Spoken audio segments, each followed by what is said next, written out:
Hello guys! Welcome back again to my YouTube channel.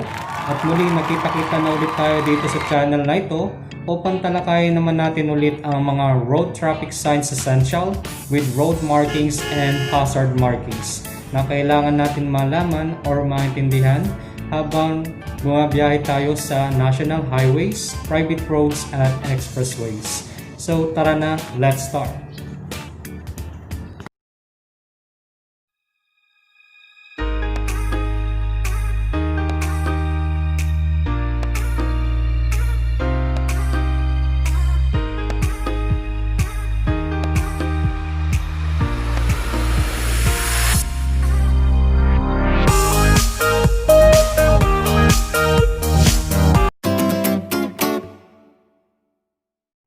So before we get started to this exciting topic about road markings and hazard markings, nais ko po ulit magpasalamat sa mga new friends and new subscribers sa channel na ito.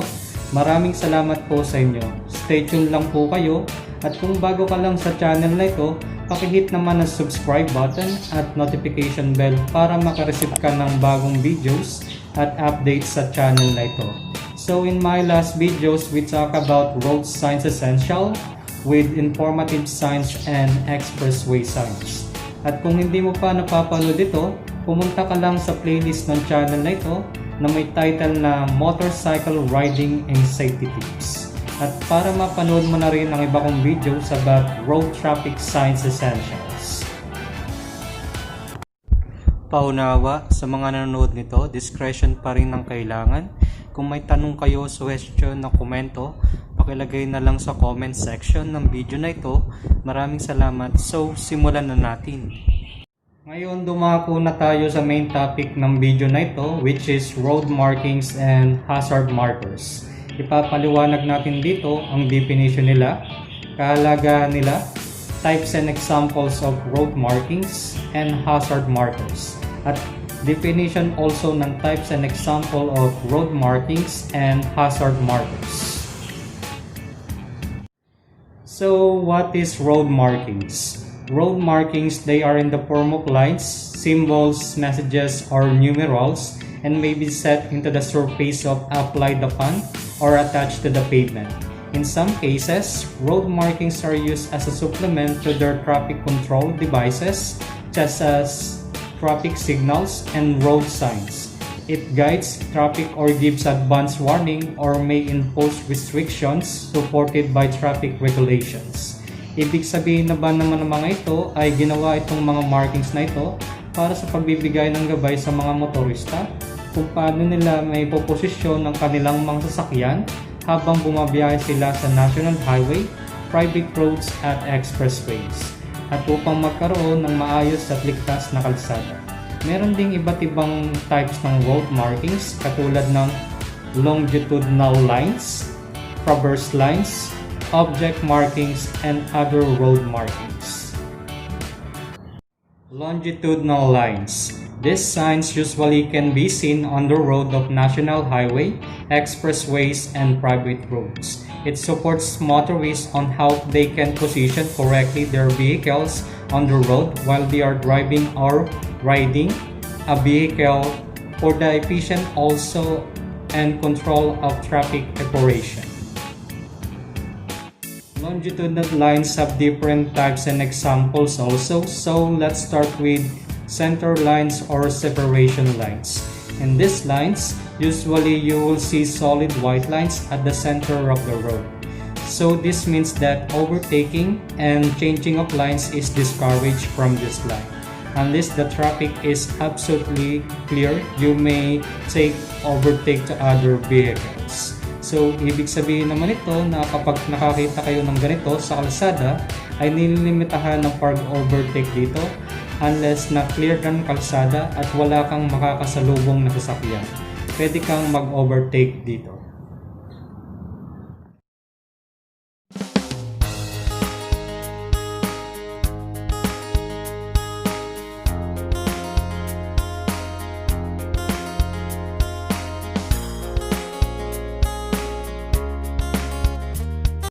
Next is lane lines or broken white lines. So these lines means that changing in lanes and overtaking is permitted unless the vehicles or motorists are not obstructing in the traffic operations. Usually these lines form of broken white lines on the road. So ibig sabihin naman ito na pinapayagan ng pag-overtake or pagpalit ng lanes ng sasakyan unless safe at hindi makakabala sa daloy ng traffic.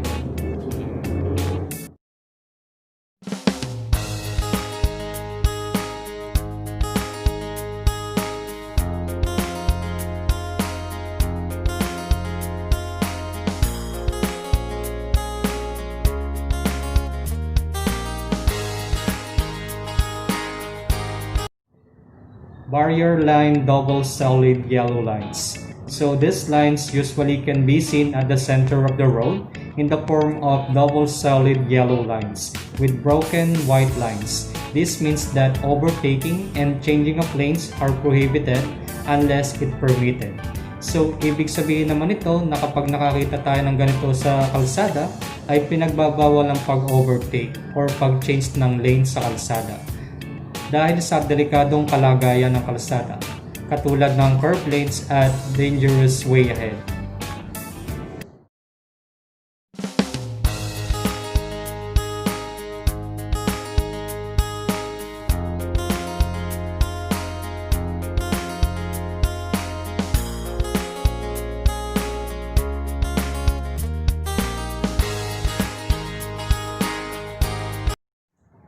Broken yellow line. This line usually can be seen on the road in the form of broken yellow line. So this line means that changing in lanes and overtaking is allowed unless the road is safe for overtaking and no obstructing on the road. Ibig sabihin naman ito kapag nakakita tayo ng ganito ay pinapayagan ng pag-change ng lane sa kalsada at pag-overtake sa iba't ibang sasakyan unless safe at hindi makakabala sa daloy ng trapiko.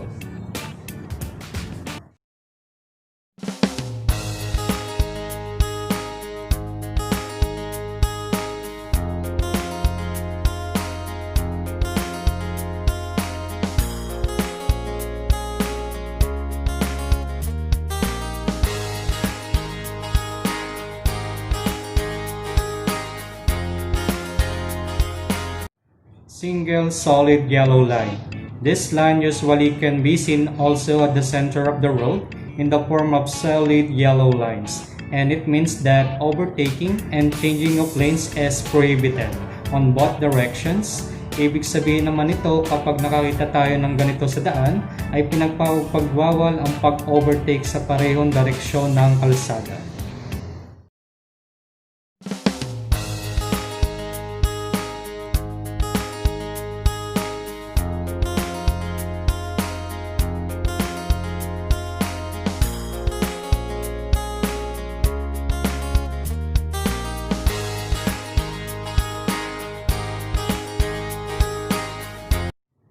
Broken and solid yellow lines. These lines usually can be seen also at the center of the road in the form of solid lines and broken yellow lines. And these lines usually means that overtaking is permitted on the side of the broken line but not on the side of solid line. Ibig sabihin naman ito na pinapayagan ng pag-overtake sa broken yellow lines, subalit hindi pinapayagan ng pag-overtake sa solid yellow line.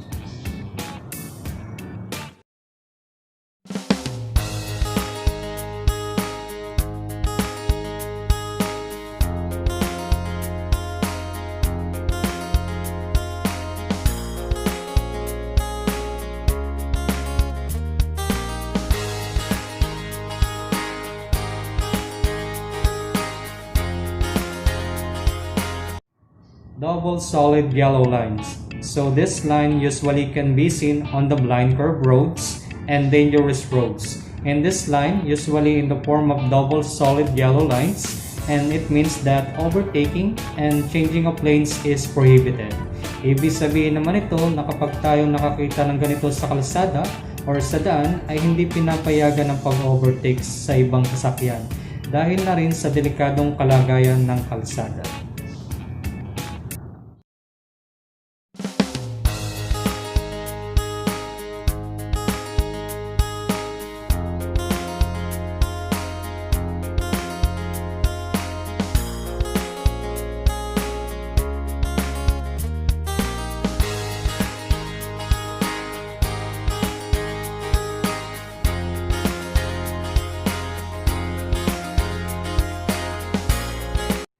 Continuity lines.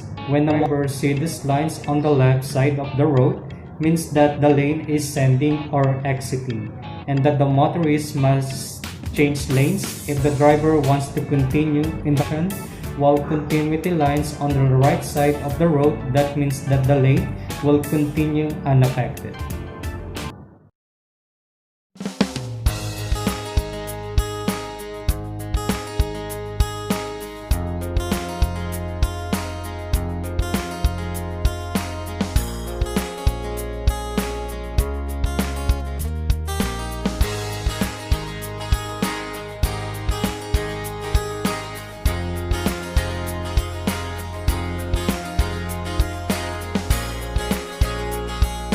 Transition lines.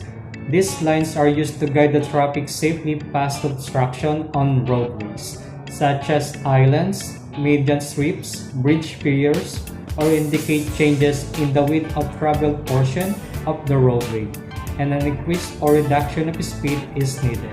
Ibig sabihin naman ng ganitong mga lines ay nagbibigay babala sa mga motorista, obstruction sa roadway katulad ng mga center island or median, na kailangan magbagal or maging alerto kapag nakakita ng ganito.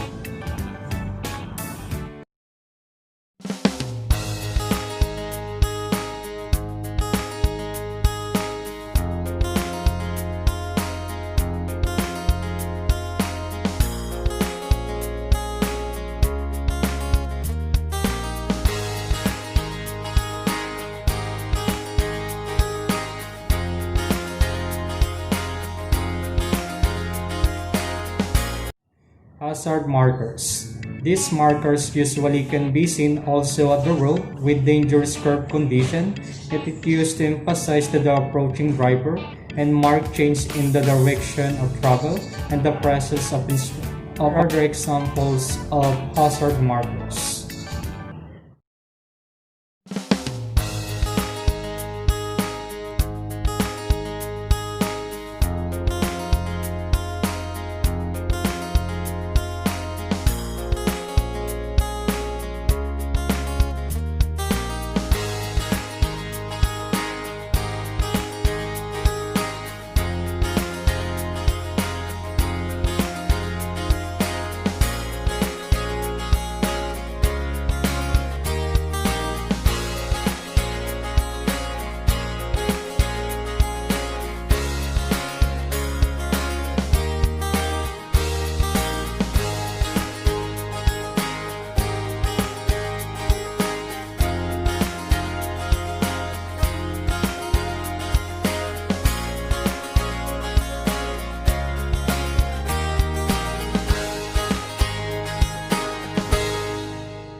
guys, nakita na nga natin at naipaliwanag ang mga road markings at hazard markers.